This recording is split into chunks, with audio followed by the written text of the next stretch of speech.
Hello, this is Topaz from Voice to the Void, here with the daily news rambling, whatever this is, for Friday,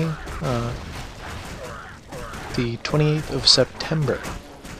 So, there's a bunch of different things on the docket. So, Notch has refused to certify for the Windows 8 platform in protest against the platform. This is talking about the fact that Windows 8 is basically going to be focusing on an app store. This app store is going to be more closed, talked about it a little bit last time, where it's going to be creating a closed platform that is less tending towards the experimentation that somebody like Windows and Linux have formerly been very open to, where you're able to download it. This is in their description for security purposes, but it's also for monetization purposes. They're following the footsteps of Apple with their app stores. However, the Apple app stores have been a very specific location where you can go to find these different applications. It is a gated community, it does have a lot of that, but it's kind of the choice of going onto a Mac. Now, you can also download applications for a Mac still completely off of it. They don't 100% need to be signed. You can run it. You can run your own risk on it. There are entire development communities based around that. But this is going to be a little bit more gated and closed. This then leaves a giant opportunity because Windows is leaving that platform for somebody else to enter this space with a different strategic intent to take a large market share from Windows, because they're basically chasing down, fighting the Apple contingent for their position, which they're already holding the high ground on, and they're abandoning and weakening their current strength. So Notch currently taking that and not certifying for it, and beforehand, previously, Steam, with Valve saying that they were basically going to be supporting everything for Windows 7 and not upgrading, and Windows 7 even relenting and saying everything that runs on Windows 7 will be able to run on Windows 8. So it does kind of add to the confusion of what Windows 8 is actually going to allow and what Windows 8 is not going to be able to allow. So whether Minecraft is going to be running on it, whether all these other games are, if it becomes a platform where you cannot run your games and it becomes a very selective thing, then it starts turning into what Mac currently is. Currently it becomes an alternative to Mac as opposed to the business standard that it once was, with the Wintel or the Windows and Intel processor chips standard, which now Mac is running on Intel chips, so you're starting to lose that entire choice. In other news, fans have created a Pokemon Fire Red MMO, or they're in the process of creating it at least. So they're trying to create that Pokemon MMO where you can go and explore and play with your friends and all of that from Pokemon Fire Red. This seems to me like something which is a very interesting community project that will be very quickly shut down by, well, Nintendo, of course, as well as anybody else who possibly can get into the Nintendo copyright. You might see a lot of patent trolling against this. I think it would be a very interesting thing if they basically created some sort of spin-off with the exact same playstyle and content, because things like that are really desired in the community at the moment, and they don't seem to be capitalized on by Nintendo at this point. Even bringing it as a few different times you've seen Pokemon Red, Yellow, Blue, all of those different ones, and other various colors brought onto hacked Android phones, iPhones, and all sorts of other devices that people continue to play the games, and the distribution of them is a lost opportunity, but it's also a strategic point because then it keeps it on their next release. It doesn't cannibalize from their own things, although people are really craving for these types of communal projects on cross-platform. There is more discussion that a lot of the developer pieces might be disappearing as we know it because of all of the different thoughts on how we get monetization. The speed of creating games is changing because of engines like Unity, which now you don't have to create your own engine from scratch. You're now able to use the Unity engine and plugins and pre-purchase things that other people have already built and use that to create your own system rather than coding all of that from scratch. In fact, a lot of the time right now, people are using their own proprietary engines that are almost starting to go into a drag and drop interface with a little bit of coding, and programmers are now kind of playing a little bit of a balancing game of, oh, can you add this feature? Can you add these details? I personally worked with a group with Unpossible Games where we just kept having our programmers developing more and more tool sets so that the designers and the less experienced programmers were able to go in and actually create a lot more content and a lot more structure to these different details. Also, the Oculus Rift has now gone live with its pre-orders. The first 1,000 are supposed to be out to show off to the development kits. So pre-orders gone out. Have to see how many different people are going to end up checking those out. Currently costs $300 for US developers and $345 if you're international. The price is the same as the crowdfunding initiative, although you were able to developers were able to get the unassembled kit for less money. This is coming from Develop. So for the most part, your 3D future might be here, or it might be another case of the Virtua Boy. It's yet to be seen. However, most of these are developer models, so the general public, I think, has probably ordered a bunch of them, but it's not going to be all that interesting because there won't really be all that many games for them. It'll basically have tech demos. But it's good to see these types of advances actually being funded, because so many of these have fallen flat because there wasn't any user feedback, there wasn't any major developments or organization on that. It's also becoming a major thing in the news that the criticism of Apple's map system. Now, this has been all over, where people are making fun of it on all forms of both social media, comedy, network shows, whatever, where Apple's content and their switch away from Google, away from their competitor, seems to be hurting them, because even Google was saying the other day that they might be releasing a map application themselves, not necessarily to help Apple, but to provide the quality of service to their current map thing, because there's such a high demand for it. Now, this is a problem about basically shooting yourself in the foot. They're getting a lot of negative publicity for having the lower quality. Google was working just fine with them with the previous information. It's one of those, when you get these mega corporations, then they're competing on so many different fronts and working together on so many other fronts. The friendly rivalry and the agreements on that kind of thing, they were working just fine with the applications. I don't know whether there was something behind the scenes that maybe they were asking too much money, maybe they were asking for some of the other things, but for the most part, when you start having these multi-layer complexities, you might want to let those multi-layer complexities stay that way, because now they're getting a lot of flack for this, as opposed to it can only benefit Google because, oh, well, you're no longer using our service, now you're no longer taking as much of the data, we weren't really serving ads on that anyway, so now we basically get more people using our phones and our stuff, and we can have more income because it's on our system. So by trying to cut out Google and cut out their reliance on it, they shot themselves in the foot. As well as there was a lot of speculation that the Apple Maps actually drew heavily from Bing and sources like that, who are still their competitors. Now, the Windows Phone has tanked massively, and it's yet to see whether that's able to come back. The Windows 8 phone is yet to be seen whether it's going to be turning it around. I believe that'll be releasing around when the Windows 8 operating system is going.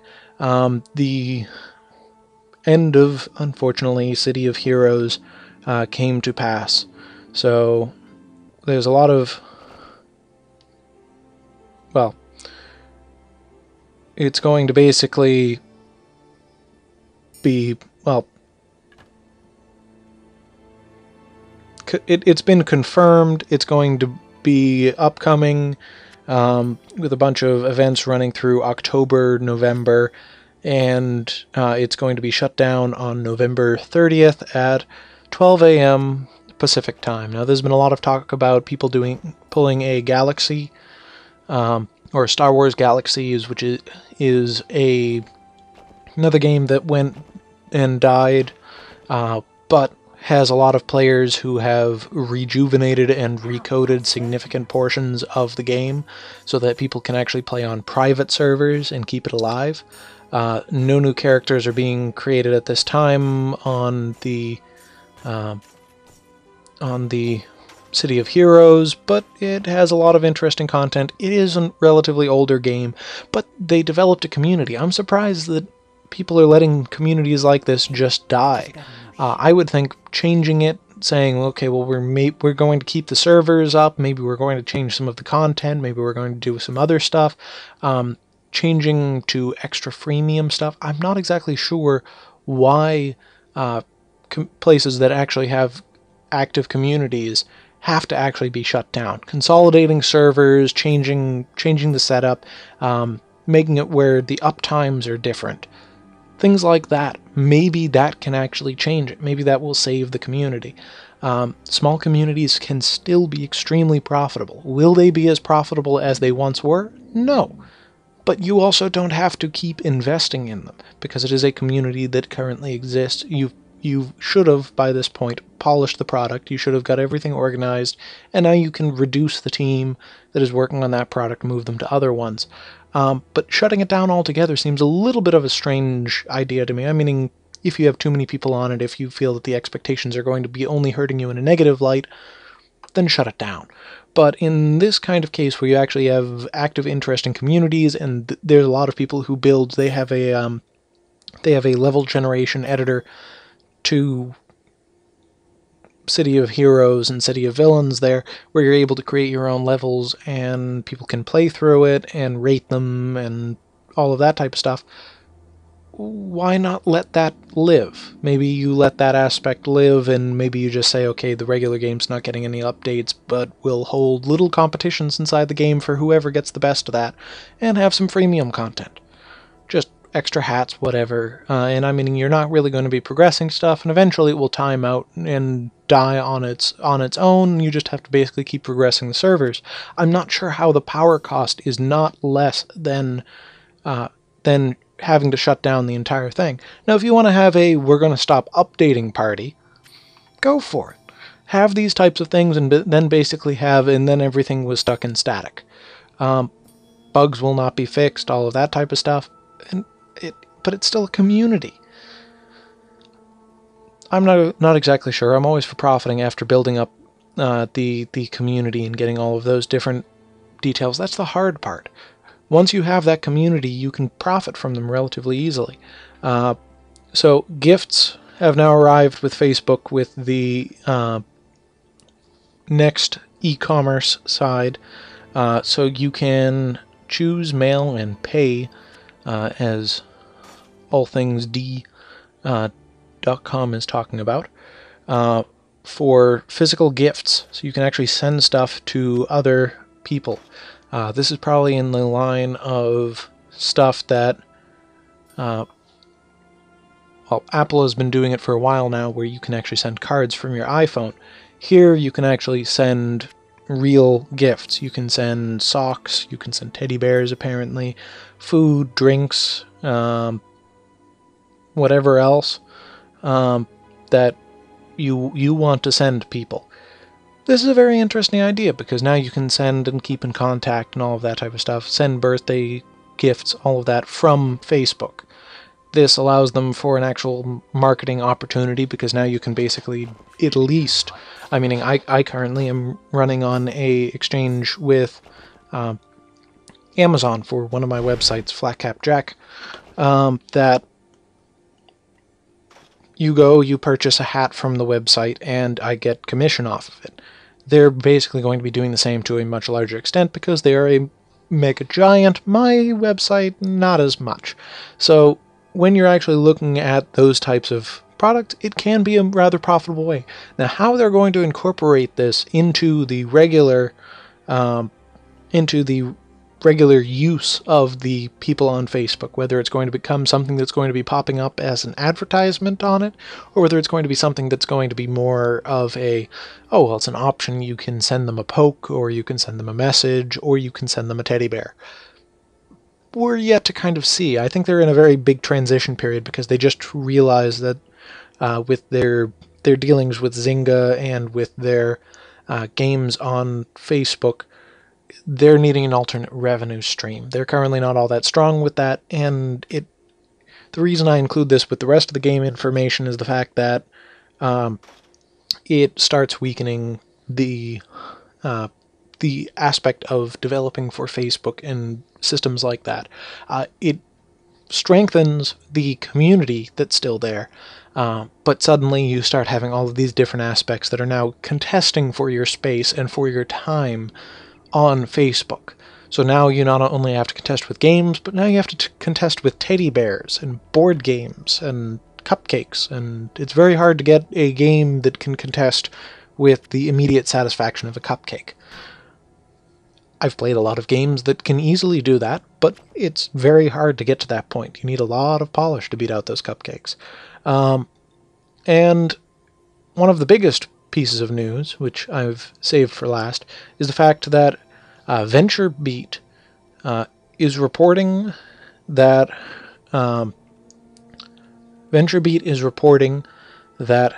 Lazard Capital has given a estimation for the World of Warcraft expansion, Mists of Pandaria.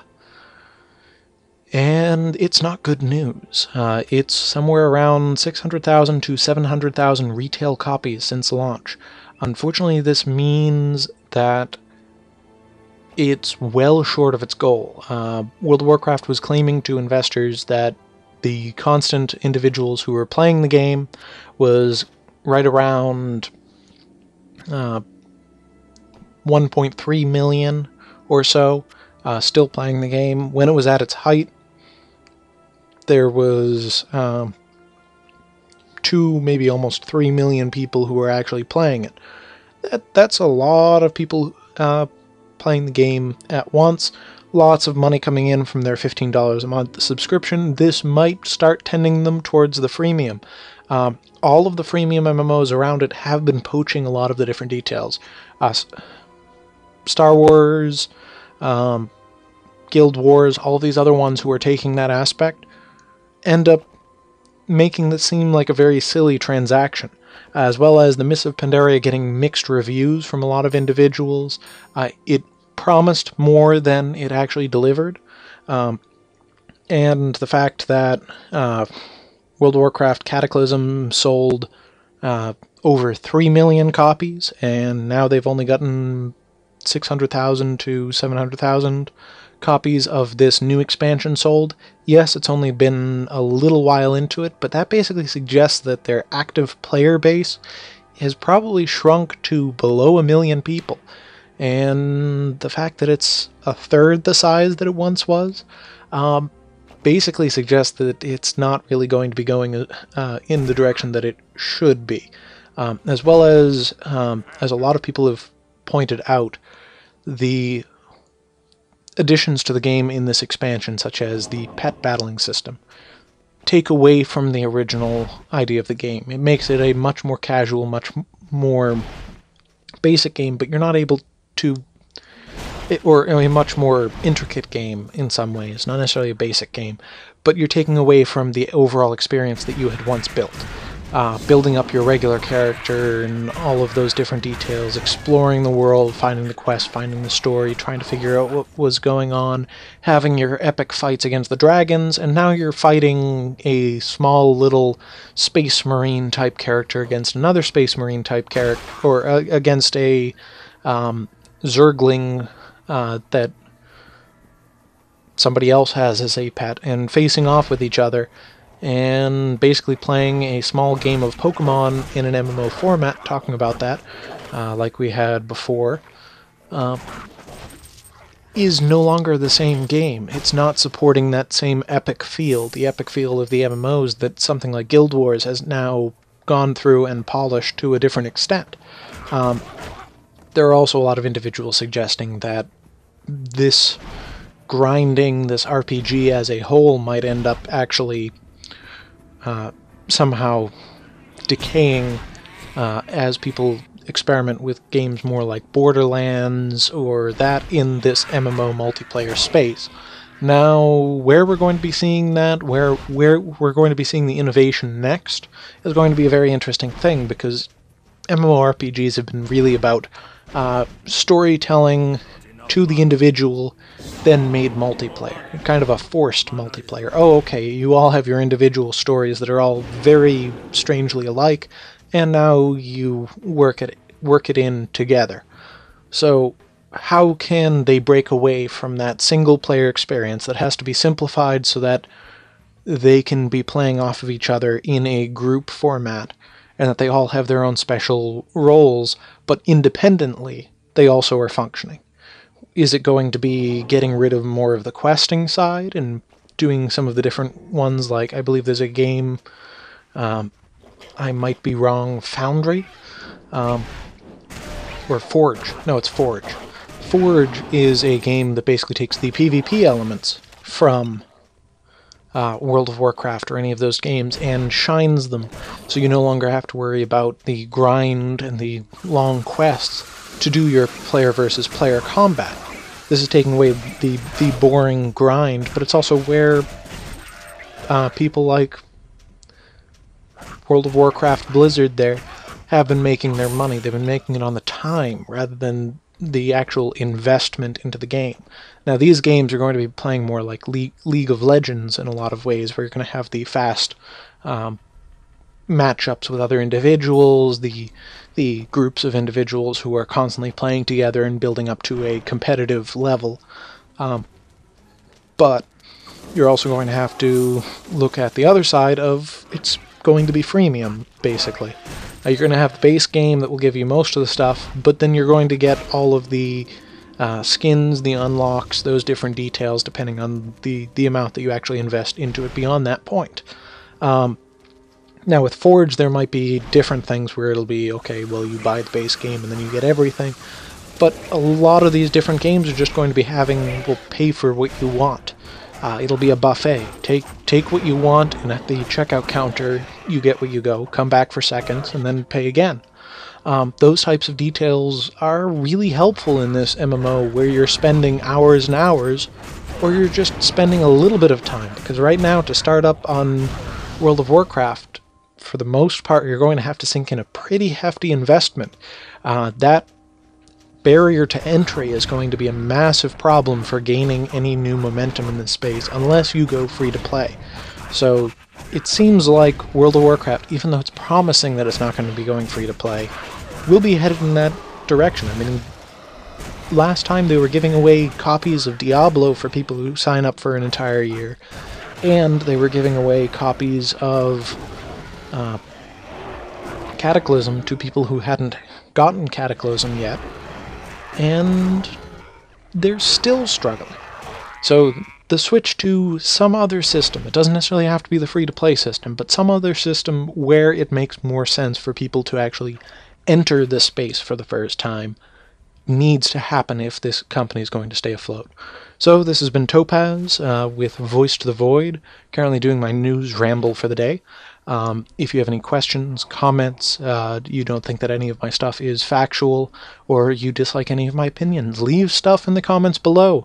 I would love to hear different responses, and I'll talk about it on my next show tomorrow. Or the day after, or the day after. I will definitely be reading all of the comments. Thank you for watching. See you tomorrow. Bye.